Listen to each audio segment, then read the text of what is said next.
Muy buena noche. Estamos acá de nuevo en Acción Positiva.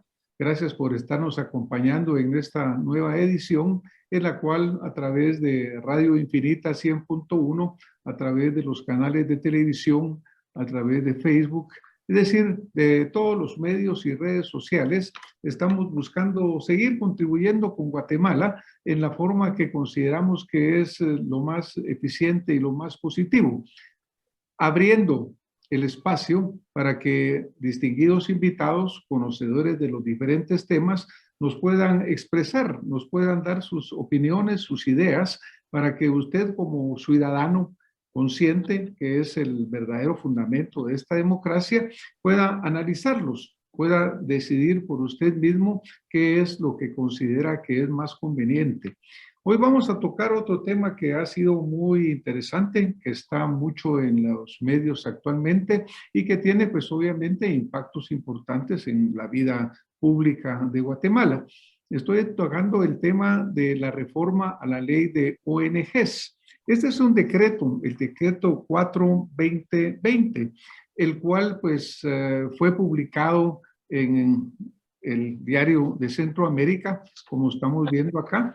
Y en este diario está diferentes considerandos, y uno de los considerandos importantes, que es el que vamos a leer en este momento, se refiere a que es necesario establecer que las organizaciones no lucrativas se desempeñen de conformidad con sus estatutos, con la transparencia del caso mediante la inscripción en las distintas entidades del Estado que tengan relación con sus fines, para que obligatoriamente rindan cuentas de sus gestiones y actividades para las que fueron creadas, y evitar con ello la utilización de los recursos con que cuenten sin importar su procedencia, que puede ser nacional o extranjera, estableciendo claramente su actuar con base a sus estatutos, y no se dediquen a actividades sesgadas para el cual fueron creadas, facilitándoles con ello el cumplimiento de sus fines y objetivos. Es fundamental pues el mensaje acá contenido, y pues si quieren invitados, podríamos invitar un poco el análisis de lo que estamos hablando hoy, dándome su opinión, licenciado Frati, sobre lo que dice este considerando, y posteriormente le pedimos al licenciado Kush que nos haga su opinión al respecto. Tal vez me salté un punto que quiero retroceder un poquito, y es que quiero presentar a mis distinguidos invitados porque como que me emocioné con el tema. Y entonces primero voy a presentar al licenciado Eddie Kush. Él es abogado y notario de Acción Ciudadana. Tiene una trayectoria muy importante y pues muy larga en la lucha relacionada con la corrupción, violaciones a los derechos humanos. Tiene experiencia como coordinador regional de los Centros de Asistencia Legal Anticorrupción de las Américas, del febrero 21 como puesto actual, coordinación técnica y jurídica de los ALC de Latinoamérica, representación regional de los ALC en espacios internacionales y apoyo para la apertura y fortalecimiento de los ALCs de Latinoamérica. Bienvenido, licenciado Kush. Y también, gracias, muchas gracias por la invitación. Un saludo. Un gusto tenerlo acá, licenciado. Muchas gracias. Y también quiero presentar al licenciado Giovanni Frati. Él es abogado y notario, es periodista de opinión. Hemos tenido en otras oportunidades acá el gusto de tener al licenciado Frati, de escuchar sus comentarios y opiniones, y obviamente contribuyen a esta discusión a nivel nacional. Así que ahora vamos a retornar al punto en donde me había quedado, dándole la palabra al licenciado Giovanni Frati. Licenciado Frati, quisiera empezar con usted para tocar el punto de qué piensa usted sobre estos considerandos que acabo de leer, en el cual se hablaba sobre las reformas a la ley de las ONGs, Sí, muchas gracias, doctora Redondo, licenciado Kush, y a todos los amables televidentes, ¿verdad? Y el equipo de producción, muy agradecido por estar en el programa.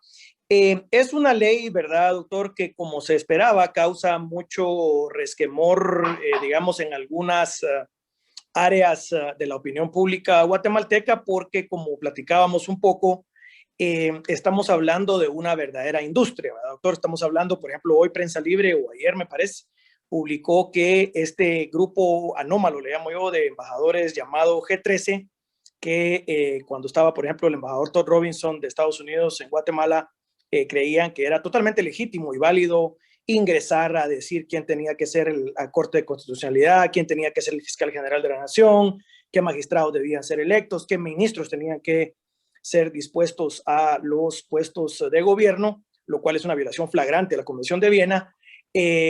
Pues de alguna manera, no sé si haciendo alarde o no, en Prensa Libre se publica que se han gastado en Guatemala 13,000 millones de dólares.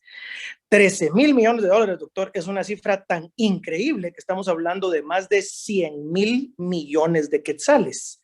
Eso es una cifra verdaderamente estratosférica.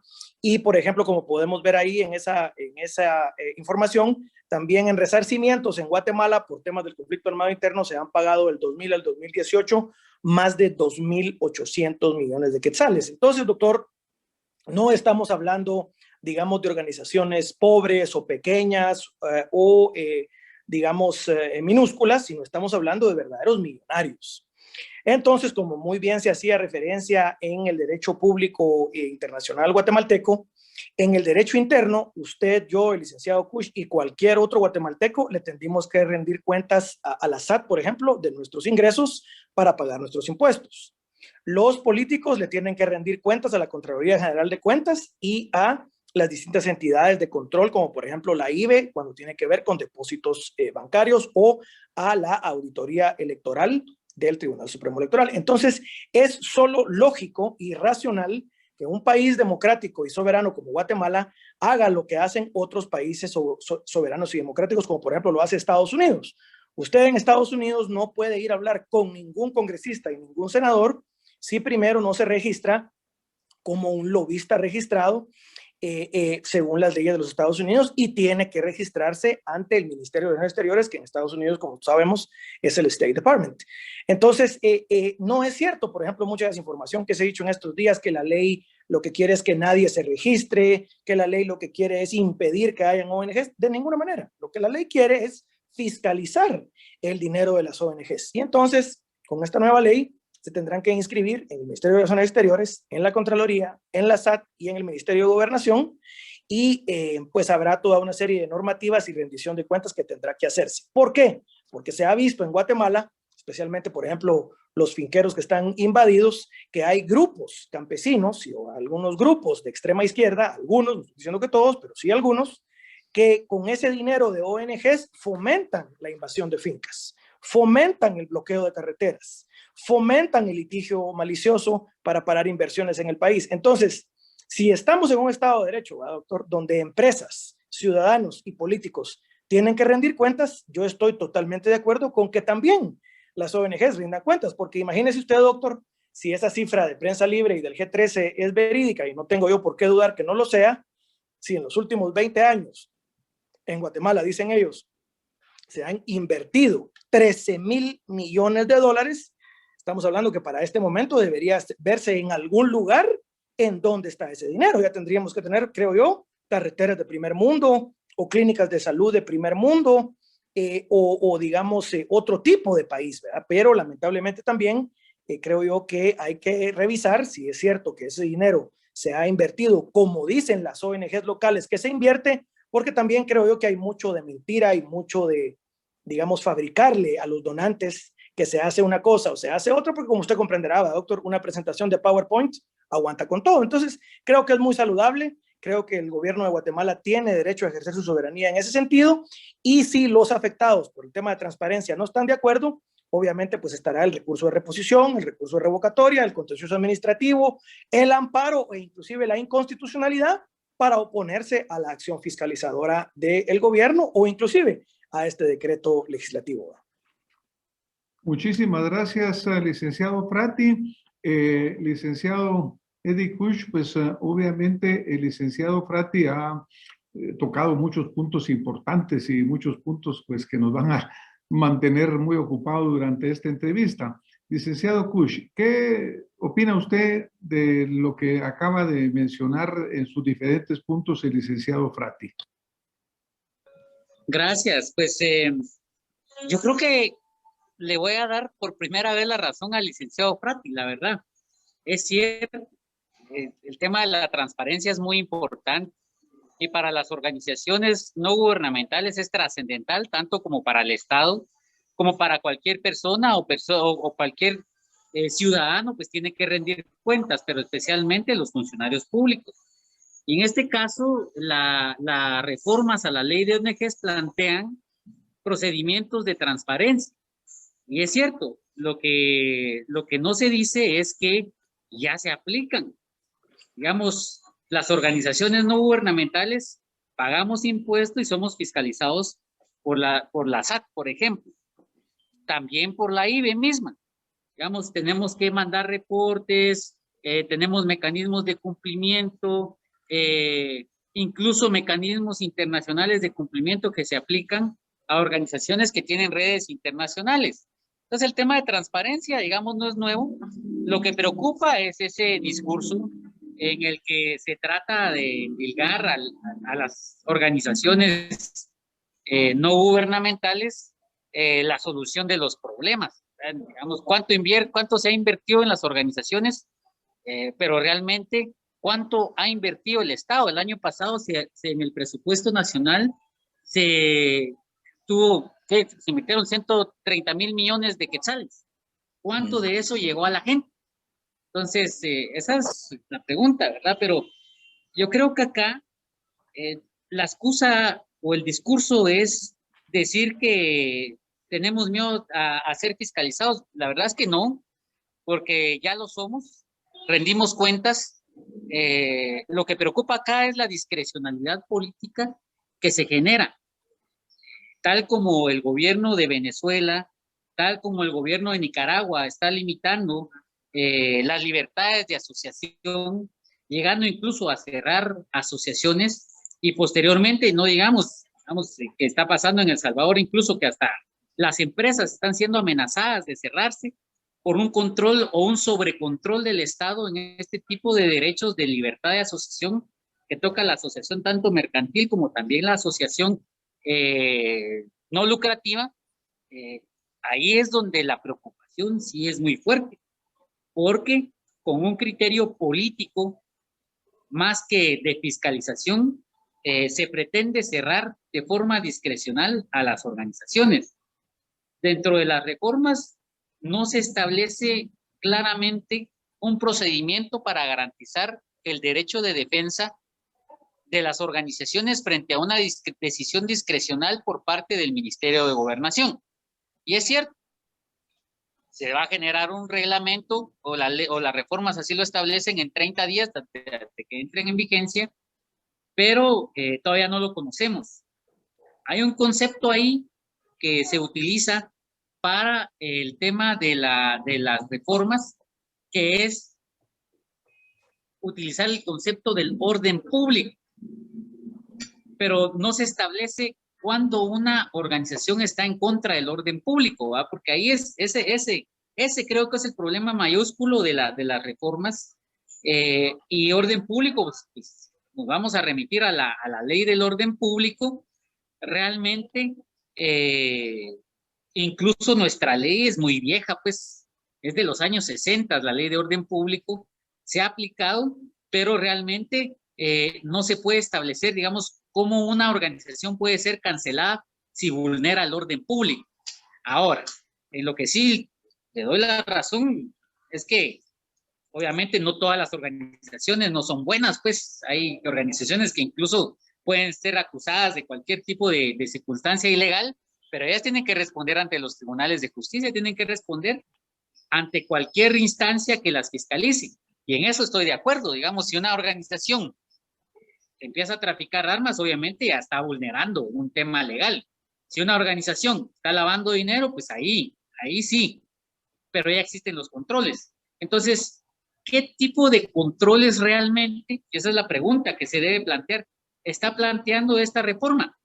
Si la analizamos, no está inventando nada nuevo, no está añadiendo nada nuevo. Solo lo novedoso es ese control político que se quiere ejercer, tal como lo hace Venezuela y Nicaragua. Esos son los ejemplos más similares en este caso. Muchísimas gracias al licenciado. Pues mire, muy interesante. Acá entonces vamos a partir tal vez para discutir un poco esto. Licenciado Frati, el licenciado Kusch nos dice claramente que ellos no están, o su posición como Acción Ciudadana no está opuesta a la fiscalización y que de hecho esa fiscalización ya existe. ¿Está usted de acuerdo con ese punto, licenciado? Sí, la fiscalización es muy importante y es muy importante que todos los ciudadanos rindamos cuenta, especialmente del dinero ajeno, ¿verdad, doctor? Porque esas ONGs, todas las ONGs, o algunas, pues habrán algunas que no, que reciben dinero, digamos, propio de sus miembros, pero la gran mayoría de las ONGs reciben dinero del Estado de Guatemala y de otros estados y de otras ONGs extranjeras. Entonces, el problema es cuando ese dinero no se rinde cuentas de ese dinero y, como muy bien decía el licenciado Kusch, se utiliza a la ONG como una pantalla. Y entonces esa ONG desvía esos fondos y los canaliza a otros temas que no son, digamos, el propósito, el fin o los estatutos de esa ONG. Para nadie es un secreto que en Guatemala hay grupos violentos como el CUC, CODECA, CCDA, FRENA y demás grupos de choque que en este momento, doctor, estamos hablando de que hay más de 1,200 fincas invadidas. Estamos hablando que hay un litigio malicioso permanente contra minas, canteras, plantaciones. Estamos hablando de inclusive invasión y muerte de guardias de seguridad de hidroeléctricas, detener hidroeléctricas con un litigio malicioso y corrupto, digamos. Para nadie es un secreto también los más de 50 denuncias penales que tenía la tristemente célebre Gloria Porras en la Corte de Constitucionalidad. Entonces, estamos hablando, doctor, del abuso del derecho. Entonces, nadie, digamos, que sea un abogado correcto y cabal, y no tengo yo ninguna duda que todos los aquí presentes lo son, va a estar en contra de la fiscalización. Es más, la fiscalización, como muy bien lo hace ver el licenciado, está sujeta a los poderes y al debido proceso estatal. Entonces, aún que existiera una cancelación por parte del Ministerio de Gobernación, no es cierto que no tienen defensa las ONGs que sean canceladas por alterar el orden público. Y por alterar el orden público no es por cualquier cosa, sino el orden público, eso lo sabe un estudiante de Derecho de primer año, es el conjunto de leyes y costumbres que hacen que en una comunidad exista o rija la ley y el orden y la paz social. En Guatemala hay una relativa paz, calma y libertad, doctor, porque vivimos dentro de un Estado de Derecho, nos debemos de subsumir al Estado de legalidad, nos debemos subsumir, por supuesto, al debido proceso. Estoy muy de acuerdo con el licenciado Kusch en ese sentido. Y entonces, si la ONG no está de acuerdo con ser cancelada, pues planteará revocatoria, planteará reposición, que son los recursos administrativos contra el Ministerio de Gobernación que la cancele.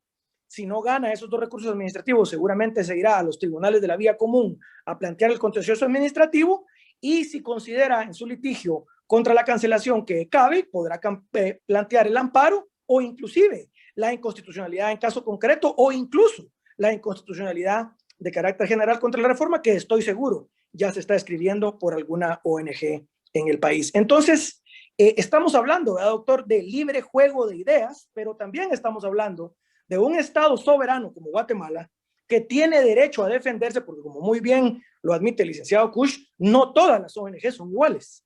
Entonces estamos hablando que hay algunas, no estoy diciendo que todas, sino algunas específicas que se dedican a la violencia, que se dedican, por ejemplo, a fomentar la comisión de delitos como, por ejemplo, promover el aborto, que es un delito porque en Guatemala la vida se defiende desde la concepción, según la Constitución, y en el Código Penal, hacer un aborto que no sea para salvarle la vida a la madre es un delito. Entonces, cae en apología del delito. Aparte, ya se imaginará usted, doctor, todas las ideologías extremas del mundo que también quieren penetrar a Guatemala, abogan por la agenda LGBTI, abogan por el feminismo radical de extrema izquierda, abogan por el aborto, abogan por un, digamos, socialismo extremo. Entonces, el libre juego de las ideas, perfecto, pero cuando ya una ONG agarra el dinero para cometer delitos, para hacer bloqueos, para causar violencia, para hacer un litigio malicioso, no un litigio correcto ni debido, como el de muchas ONGs en Guatemala que litigan de manera correcta, sino cuando estamos hablando de un ataque sistemático a las inversiones, a las plantaciones, a la agroindustria, al comercio, a la libre locomoción, estamos hablando, doctor, de que es utilizar el andamiaje jurídico del Estado para destruir el Estado. Entonces el Estado también tiene límites.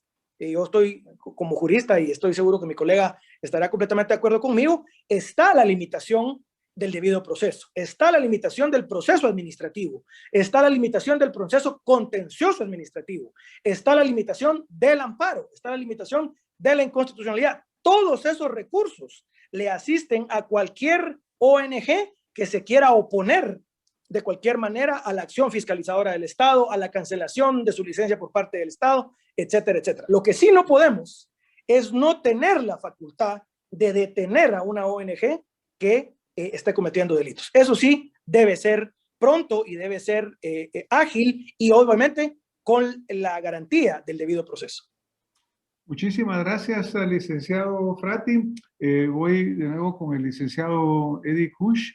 Licenciado, pues básicamente cuando tocábamos el punto de la fiscalización y preguntábamos y nos poníamos de acuerdo que fiscalización en sí no es el problema, porque tanto usted como el licenciado Frati están de acuerdo en el sentido de que ya existe fiscalización que se hace. Claro que cuando uno habla de 13,000 millones de dólares que se han invertido acá, no sé si existe esa fiscalización registrada, pero es bastante. Pero el tema que más siento que le preocupa a usted realmente es el hecho, por ejemplo, de que puede haber una cancelación unilateral por parte del Ministerio de Gobernación de una ONG. Pero de acuerdo a lo que habla el licenciado Frati, él dice que existe una cantidad de recursos que pueden interponerse para evitar que esa cancelación sea así como que de hecho. ¿Es así, licenciado Cook? Sí, mire, yo sí estoy de acuerdo en que las organizaciones tienen que ser fiscalizadas y las que están al margen de la ley, las que estén cometiendo cualquier tipo de ilícito, pues tienen que ser perseguidas. Eso ya está en el sistema. Ya se contempla en el Código Penal, se contempla en la ley de la SAT, para las que reciben fondos públicos, incluso la Contraloría puede fiscalizar. O sea, ya están esos mecanismos. La nueva ley no añade ningún otro mecanismo, salvo los que ya están ahora. Pues lo que no se vale es que se utilice ahorita el ejercicio de poder, se apruebe una ley que puede cercenar de forma discrecional la libertad de asociación.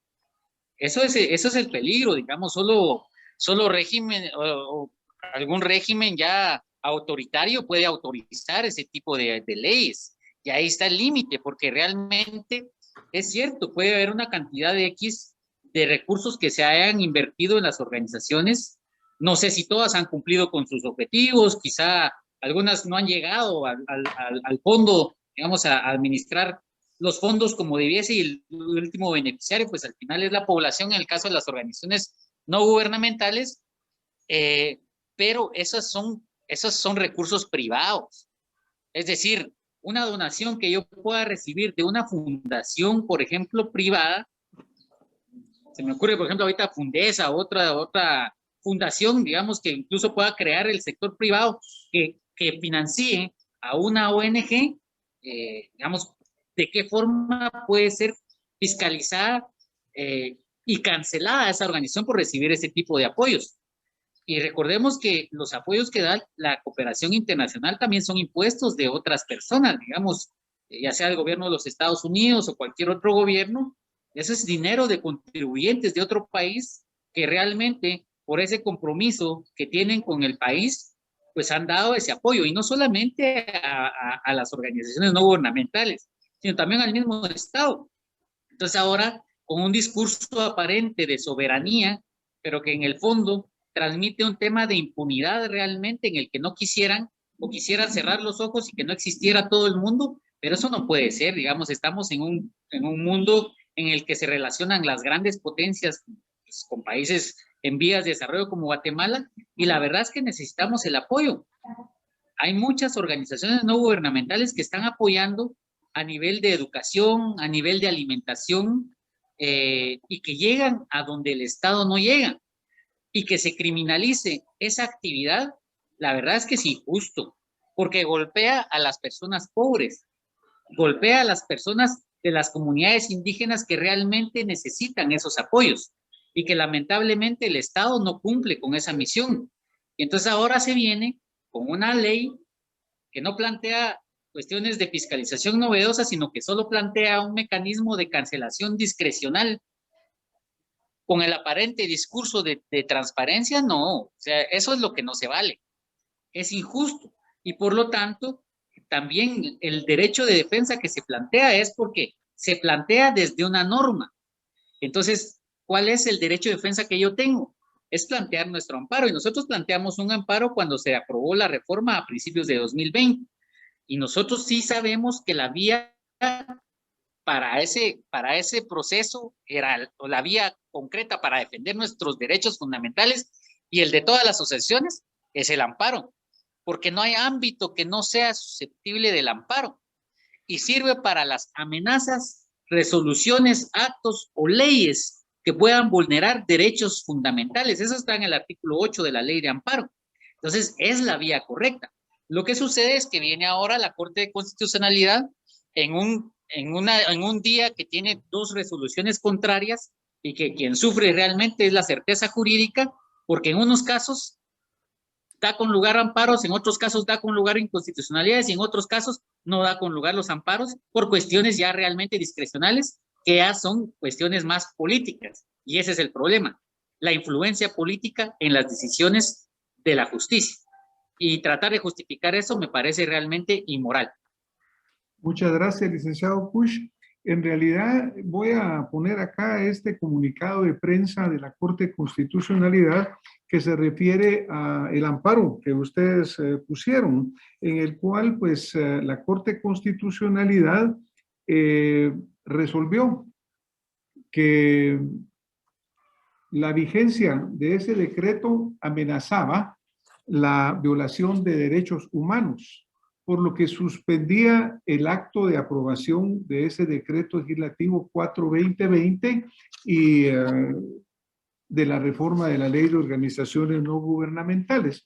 Posteriormente, hace unos pocos días, el 15 de mayo, pues la Corte de Constitucionalidad dio vigencia a este amparo que había sido suspendido de acuerdo a lo que estamos viendo acá en la pantalla, y luego, como menciono, hace unos pocos días, el 15 de mayo para ser exactos, le dio vigencia y dijo pues que podía continuar este proceso.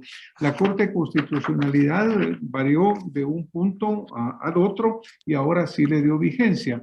Yo me quería referir un poco a lo que usted comentaba, licenciado Kusch, porque en realidad cuando hablamos de donaciones o fondos privados que vienen en ayuda acá, ya sea nacionales o internacionales, lo cual por un lado pues son bienvenidos, gracias que vengan a querernos apoyar. Ojalá que algún día Guatemala superemos el estar teniendo que recibir dinero, porque prácticamente en Guatemala para cualquier cosa que se haga se extiende la mano, cuando siendo un país tan rico deberíamos de tener nosotros la posibilidad de generar nuestra propia riqueza. Pero bueno, vienen, son bienvenidas, son agradecidas y ojalá que sean utilizadas correctamente. Sin embargo, también sabemos nosotros de muchas organizaciones que, imagínense, 13,000 millones de dólares que han entrado acá y que los fondos no siempre han sido usados correctamente. El licenciado Frati mencionaba, por ejemplo, el PUC, utilizando dinero para movilizaciones, para la movilización de campesinos, bloqueo de carretera, el orden público.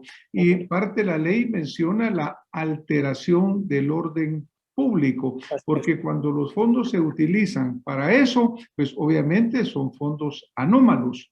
Cuando se utilizan para construir escuelas, para agua potable y se demuestran así, eso está correcto, pero no cuando se utilizan en esa movilización.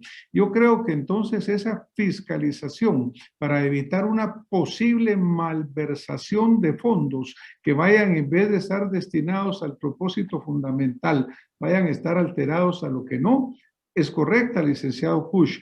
Me gustaría ampliar un poco, que usted me ampliara sobre ese punto, porque el orden público, al ser alterado, malversando los fondos, creo que sí debe ser sujeto y de una penalización. Sí, la malversación, obviamente, claro. Incluso el donante tiene controles específicos para que no se inviertan sus fondos a otras cosas a las que no están destinadas, o sea, un beneficio personal, que más de algún pío ahí en alguna organización, pues puede aprovecharlo de esa forma. Pero lo que sí me sorprende un poco es que se vea como el bloqueo de carreteras como una alteración al orden público, cuando la misma Constitución reconoce el derecho de resistencia y el derecho a manifestación. Y obviamente sí, que hay una ponderación de derechos. Hay una ponderación de derechos, obviamente hay libertad de locomoción, la propiedad privada, y ya conocemos realmente que siempre se justifica esos derechos cuando se da eso, pero realmente las carreteras del desarrollo para los pueblos indígenas y para la gente en las comunidades ha estado cerrado por lo menos en los últimos 200 años. Y sabemos que el Estado no cumple con su función realmente de apoyar a esas comunidades. Entonces, el único derecho que pueden utilizar es la manifestación. Yo no sé si se utilizan fondos, ni siquiera conozco realmente cómo funcionan estas organizaciones, y si utilizan mal su dinero, pues que sean fiscalizadas. Pero lo que no se vale realmente es que se trate de decir que eso es un desorden público. Yo vengo de un pueblo, de Totonicapán, y la gente realmente ahí, cuando se le violentan sus derechos, salen a manifestar, porque es la única forma en la que se les escucha. Y en el 2012, por ejemplo, lo que sucedió por salir a manifestar de forma pacífica fue que llegaron militares y asesinaron a 7 comunitarios y hirieron a 35. Entonces, digamos, a pesar de que la gente estaba de forma pacífica, llega y se le mata, así como se está matando de pobreza a las personas. Entonces, ahí ni siquiera la ley del orden público aplica, porque hay una norma constitucional que fundamenta ese derecho de manifestación.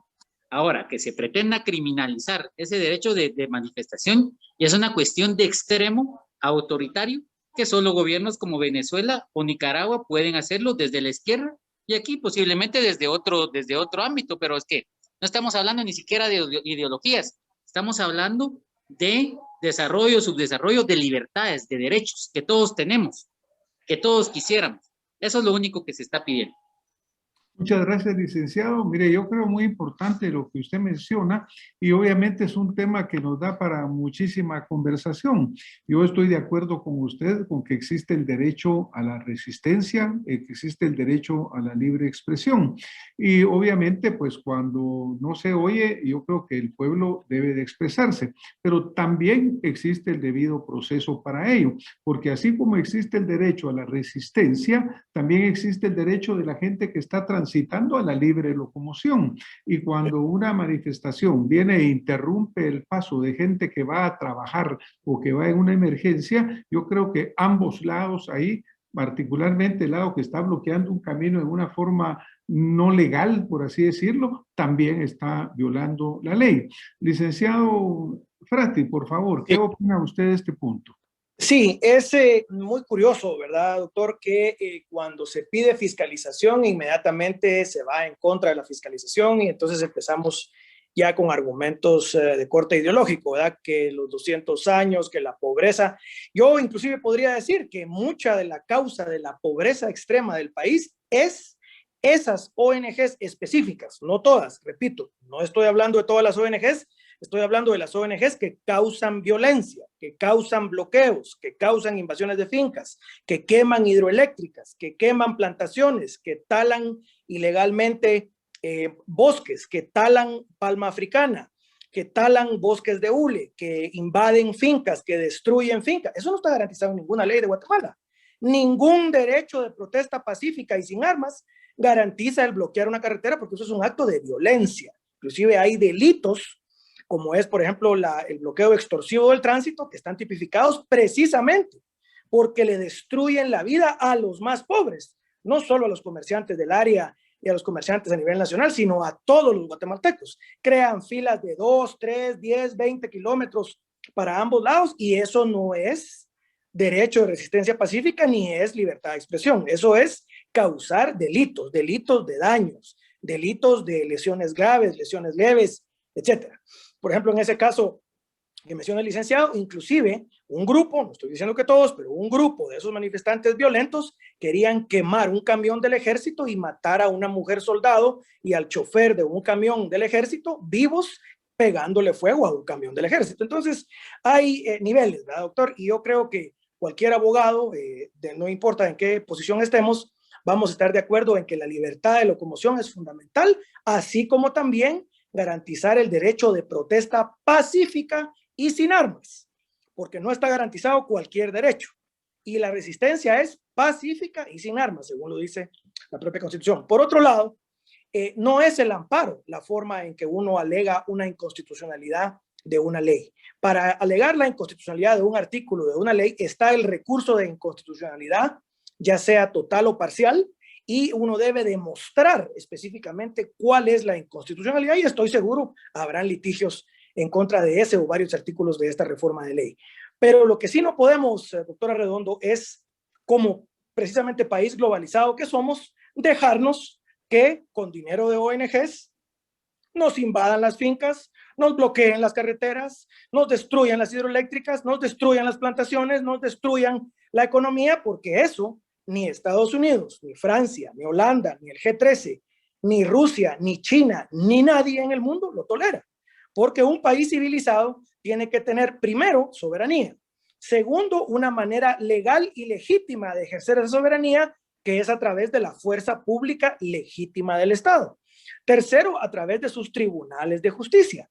Y las ONGs que puedan o no ser canceladas o que puedan o no ser sancionadas, serán sancionadas de acuerdo al Estado de Derecho que impera en Guatemala sobre el Estado, sobre los ciudadanos y sobre las ONGs. Así es que yo estoy muy conforme con que se fiscalice severamente a todas las ONGs, sin importar su ideología, sin importar su procedencia, sin importar si el dinero es de dinero del Estado de Guatemala o de otros estados, porque también si se fiscaliza el dinero de las ONGs, doctor, entonces va a poder el Estado de Guatemala justificarle a los países llamados amigos por qué es que se cancela una ONG u otra, porque entonces va a haber un expediente en el Ministerio Público por fraude, por estafa, por cohecho, por peculado o por cualquier delito que se cometa en la malversación de fondos de ONGs, y entonces habrá una sentencia, ya sea condenatoria o absolutoria, y con esa sentencia se podrá demostrar, o si no, cuando el expediente se forme en el Ministerio de Gobernación, tendrá obviamente que garantizar el debido derecho de defensa con el recurso de revocatoria y reposición administrativo el ministerio, y ahí habrá audiencia donde podrá presentar prueba en contra de la ONG, prueba a favor de su pretensión el gobierno, y se dilucida dentro de un sistema jurídico que es en el cual vivimos. Estados Unidos le pide a todas las ONGs y a todos los lobistas que operan en Washington que se registren en el Departamento de Estado, así es que nadie del G13 puede decir que estamos pidiendo algo que no piden ellos como estados soberanos. Y también en Estados Unidos, en el derecho administrativo norteamericano, está la facultad de cancelar una ONG que viole la ley interna norteamericana o que viole la ley específica que regula la materia de hacer lobby con funcionarios de Estado con dinero de extranjeros. Así es que no estamos haciendo nada fuera de lo común, ni nada inmoral, ni nada extraordinario. Estamos haciendo exacta y milimétricamente lo que hacen los países donantes. ¿Por qué? Porque la seguridad, el orden público y el principio de autodefensa con el debido proceso es un derecho universal, doctor, que todos los países del mundo civilizado lo ejercen. ¿Y por qué Guatemala no lo va a poder hacer? Eso sí, estoy de acuerdo con el licenciado Kush, se debe garantizar el derecho de defensa, se debe garantizar el recurso de amparo, la inconstitucionalidad, la revocatoria, la reposición y el contencioso administrativo, y que ya sea en tribunales, donde se dilucide si el Estado tiene o no la facultad para cancelar a una ONG. Eso, como muy bien lo dice el licenciado, ya está contemplado en la ley, y eso la ley no lo altera ni lo cambia. Así que el derecho de debida defensa de cualquier ONG que pueda o no ser cancelada está en este momento 100% garantizado en la ley guatemalteca. Muchas gracias, licenciado Frati. Pues yo creo que veo que hemos coincidido básicamente en que fiscalización tiene que haber, que debe garantizarse el debido derecho a que realmente no haya una cancelación, digamos, abusiva o simplemente consulta, sino que existen los instrumentos legales. Solo para terminar de coincidir, licenciado Kusch, ¿está usted de acuerdo con que existe esos recursos legales para evitar estas cancelaciones así abusivas, diríamos? No, no existen. O en las reformas que se están aprobando no existen. Incluso no existe reglamento todavía que dice esa reforma, que lo tienen que aprobar en 30 días desde que entre en vigencia, ¿va? O sea, todavía no existen. Pero, digamos, frente a un concepto tan abstracto como lo que es el orden público, ¿qué tipo de mecanismo de defensa se puede generar? Pero, digamos, hay procedimientos frente a la discrecionalidad administrativa o de la autoridad, tal contencioso administrativo, no sé, juicios de cuentas, etcétera. Pero aquí no estamos alegando de que exista o no un mecanismo de defensas en lo general. El problema es que en esta norma no existe y una norma general, digamos, si decimos tiene que entrar en vigencia para que pueda causar sus efectos, pero si sus efectos son transgredir derechos fundamentales, entonces desde ese momento esa norma tendría que ser inconstitucional o no aplicable. Entonces hay dos vías: está el amparo, que protege derechos fundamentales y no hay ámbito que no sea susceptible al amparo, que es lo que se planteó en un principio, y la inconstitucionalidad, que es para confrontar las normas cuando se dicen que puedan ser contrarias a normas constitucionales. Son dos vías válidas, son controles constitucionales. Entonces, digamos, si una norma dice que se legaliza matar a cualquier persona en cualquier parte cuando nos encontramos en la calle, digamos, ¿quién va a permitir que funcione esa norma? Estaría violentando el derecho a la vida, permitiría que mataran a una persona. Entonces, lo primero que hay que hacer es evitar que esa norma entre en vigencia. Y básicamente sucede lo mismo porque estamos hablando de personas, pero personas jurídicas, estamos hablando de asociaciones. Y la cancelación básicamente es la muerte para esas organizaciones, solo que de forma discrecional. Y quien ejerce el poder lo va a ejercer de forma discrecional, sin ningún tipo de procedimiento. Digamos, ahorita no existe reglamento, pero cuando exista, que el mismo, digamos, va a ser juez y parte quien va a generar ese tipo de reglamentos. ¿Qué tipo de controles se van a dar sobre eso? Incluso se habla sobre que cuando se transgreda el orden público, como es algo tan general y tan abstracto, entonces el orden público podemos interpretar desde que yo tire basura en la calle, o desde que yo tape la carretera, o desde que yo pues, salga a la calle y me ponga a gritar. Eso es alterar el orden público, en ese sentido. O alterar el orden público puede ser contrario al interés político de quienes están en el poder. Ese es el problema tan discrecional que hay. Y por eso es que estarían condenando a muerte a las organizaciones sin tener realmente bien legalizado, digamos, bien legitimado también, bien establecido en la norma a qué se refiere ese concepto de orden público. Entonces, por eso es que asusta. Y no solo debería de asustar para las organizaciones no gubernamentales, incluso así comenzaron los regímenes de Venezuela, pues, y ahora pues empresas están intervenidas. O sea, ese es el peligro de alterar los derechos fundamentales de libertad de asociación, que después va a venir el derecho a lo privado, pues, y van a empezar ¿cómo se llama?, a intervenir en las empresas o a expropiar empresas. Entonces, por eso mismo, y no estamos hablando de ideología, sino estamos hablando de derechos, y aparte, ahí sí dejo claro, no estamos hablando de ideología. Si yo hablaba de pobreza, la pobreza no tiene ideología. La pobreza es pobreza. Y quien la sufre no está pensando en el gobierno de turno, de derecha, de izquierda. Eso es lo que quieren vender para polarizar a la gente, para poner como enemigo al pobre. Pero el pobre es el que realmente sostiene a este país. Y lamentamos el hecho de que se aprueben normas que vayan a vulnerar realmente incluso a cualquier organización o a cualquier empresa, incluso si se sigue con esta tendencia. Ese es el problema que yo veo en la ley. Muchas gracias, licenciado. ¿Piensa Acción Ciudadana interponer algún recurso o existe algún recurso que interponer ante esta nueva resolución de la Corte de Constitucionalidad? Que Un le dio, recurso pues, pues ya no existe, digamos. Solamente la acción de inconstitucionalidad, que esperemos pues se resuelva lo más pronto posible, porque es obvio la inconstitucionalidad de esta reforma a la ley de ONGs. Y luego estaría el hecho que pasa a la presidencia para su ratificación o para su veto. ¿Qué pensaría que podría pasar ahí? No, en este caso ya el presidente ya sancionó la norma en el 2020. Entonces, ahorita únicamente hay un recurso de aclaración, creo yo, que está deteniendo todavía que entre en vigencia. Entonces, en este caso, pues, se declara sin lugar otra vez en la Corte y entra en vigencia la norma. Entonces, ya se puede plantear la inconstitucionalidad, entiendo yo. Ok, habría que esperar de nuevo para volver a plantearla. ¿Así sería el procedimiento, licenciado Fratti? Sí, habría que esperar a que entre en vigencia la ley. Así es, la ley está vigente porque no se puede detener el proceso legislativo con un amparo, ¿verdad? Doctora Redonda, esa es otra anomalía, digamos, de ese litigio.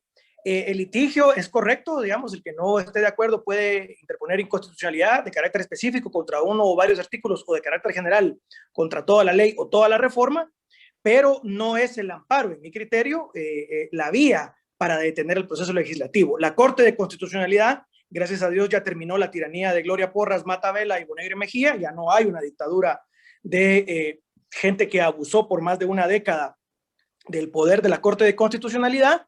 Ahora estamos viendo una Corte que se está apegando estrictamente a derecho. Tampoco es cierto que cualquier cosa se puede plantear amparo por cualquier tema. Hay una norma específica en la ley de amparo que habla de la definitividad y del agravio. Hay que probar el agravio específico y tiene que haberse agotado toda la vía, digamos, del derecho común procesal para entonces interponer amparo, y hay una excepción que es, por supuesto, la inminencia en la violación de un derecho.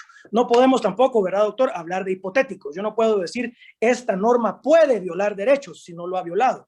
Yo no puedo decir esta norma va a atacar a las empresas. No tiene nada que ver con las empresas. Una empresa es una persona mercantil que se rige por el Código de Comercio, y una asociación no lucrativa u ONG se rige por el Código Civil. Son dos normas totalmente diferentes, dos ámbitos de derecho completamente distintos.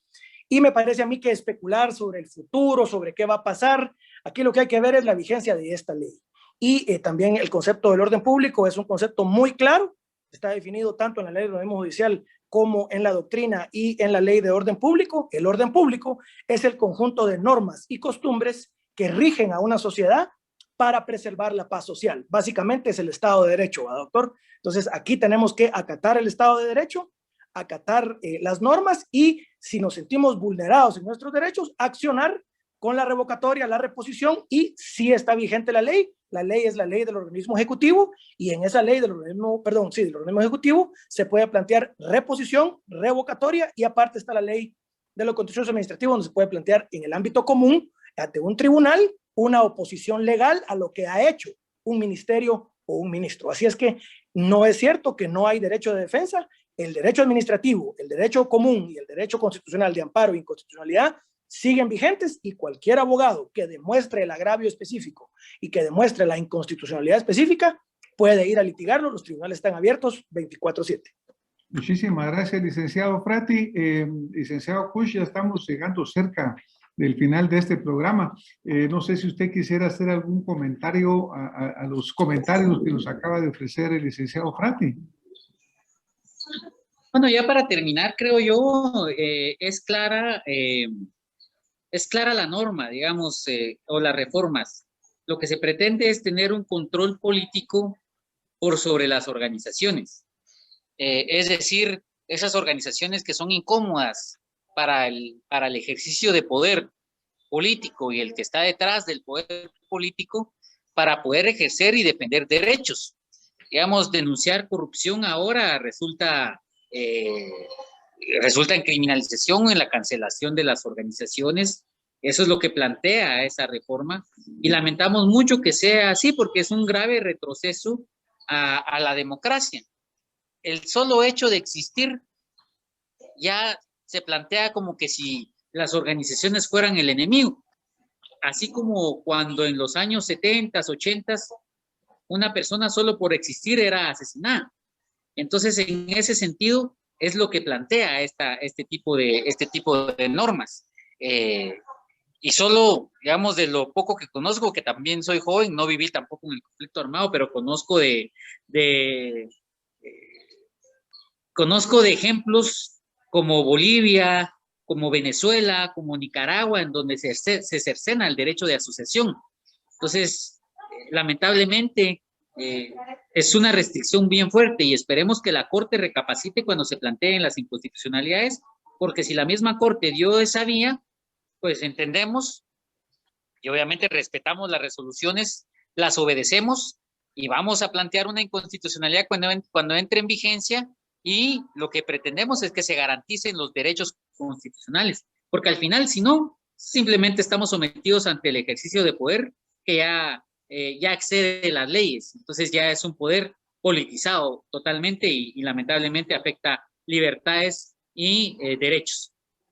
Pues muchísimas gracias. Yo creo que la discusión que hemos tenido ha sido muy enriquecedora. Hemos oído puntos de vista diferentes en alguna forma, coincidentes en la otra. Creo que coincidimos todos en que la fiscalización es necesaria, que nadie es superior a la ley y que obviamente pues todos deben de rendir cuentas claras, transparentes. Es obvio el hecho de que existen quienes la usan bien, hay quienes lo usan mal, y eso está claro. Algo que me preocupa a mí realmente y que se los quisiera expresar es el hecho de que cuando escucho yo no sabía la cifra esta de los 13,000 millones de dólares y más que menciona el licenciado Frati. Pues ¿saben qué me impresiona realmente? El hecho de que este dinero entró y sin embargo, como dice el licenciado Kusch, como que nos tocó la pobreza, no tocó absolutamente nada, porque ese dinero no hay resultados, se ve que está perdido ahí en el limbo y que a pesar de la gran cantidad de dinero que es, como que no hemos visto verdaderamente resultados.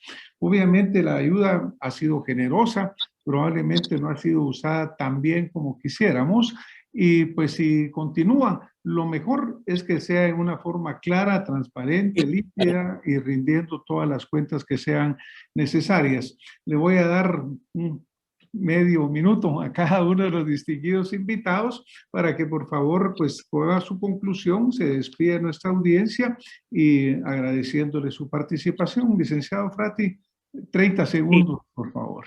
Muchas gracias, doctora Redondo. Acción Positiva a todos sus televidentes, al equipo de producción les agradezco mucho la oportunidad.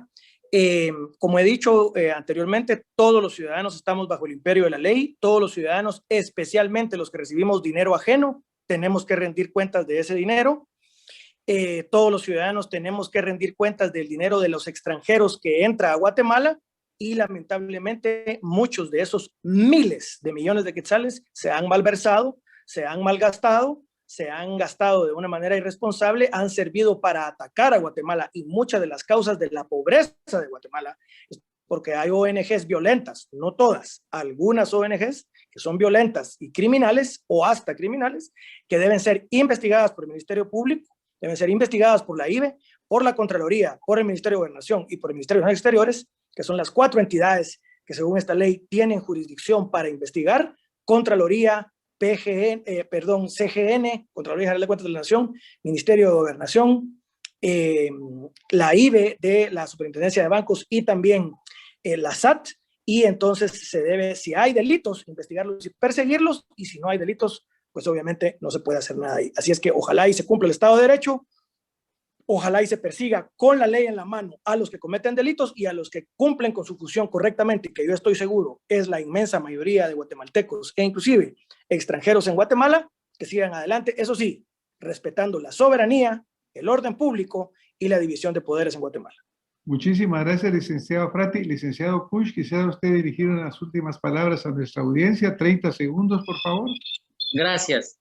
Hay que tener claro que las organizaciones no estamos opuestas a la fiscalización. De hecho, la reconocemos y la respetamos. Así debe ser. Y para esas organizaciones que realmente riñen con la ley, pues tienen que ser procesadas. Tiene que haber control. Lo que sí es que normas que vayan a cercenar el derecho de asociación, fuera de esa fiscalización, sino ya a un ámbito político, lamentablemente esas reformas violentan ese tipo de derechos. Yo creo que hay organizaciones que realmente hacen su trabajo, que llegan a donde el Estado no llega, que llegan a donde los trabajos no existen, a esas comunidades en donde no hay educación, no hay salud, no llega ni la salud ahora en tiempos de pandemia. Ahí es donde necesariamente se necesita ese apoyo y estas normas restringen ese trabajo. Gracias por la entrevista. Les agradezco muchísimo al licenciado Frati, al licenciado Kush. Nos han enriquecido muchísimo esta noche a nosotros y a nuestra audiencia. Ojalá que llegue el día que Guatemala, en vez de recibir dinero, pudiéramos nosotros ayudar a otros países y que los fondos que se entren a Guatemala sean debidamente manejados. Muchas gracias por haber estado con nosotros esta noche y nos vemos la próxima semana con más acción positiva.